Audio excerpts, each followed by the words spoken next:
ഈ ഒരു പിക്ചർ ഞാൻ കാണിച്ചാൽ ഇത് ഗൂഗിൾ എർത്തിലാണ്. ഇവിടെയാണ് ആ പുഴയുടെ ഉത്ഭവം. ഇത് കണ്ടോ, ഇതാണ് ഉത്ഭവം.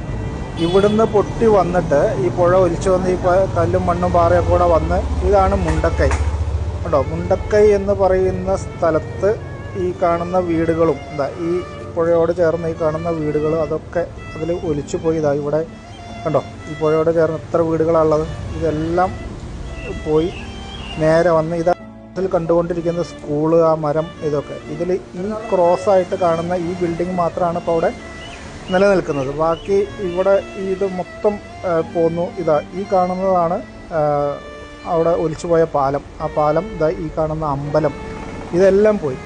ഇത് പോയി അവിടുന്ന് നേരെ വന്ന് ഇത് കണ്ടോ, പുഴ വരുന്ന വരവ് കണ്ടോ, ഇതിലേ വന്ന് ഇവിടെയാണ് സൂചിപ്പാറ വാട്ടർഫോൾസ്. ഇത് കണ്ടോ, ഈ സൂചിപ്പാറ വാട്ടർഫോൾസ് അങ്ങോട്ട് ഇതിലേ പോയി ഇവിടുന്ന് ഇങ്ങനെ പോയിട്ട് ഇത്രയും കിലോമീറ്റർ പോത്തുകല്ല് കാണുന്നുണ്ടോ, അതുകൊണ്ടോ ഇത്രയും കിലോമീറ്റർ ഒഴുകി പോയിട്ടാണ് ആ ബോഡികൾ കിട്ടിയിട്ടുള്ളതെന്ന് പറഞ്ഞാൽ അതിൻ്റെ ഒരു ദുരന്തത്തിൻ്റെ വ്യാപ്തി എന്താണ്.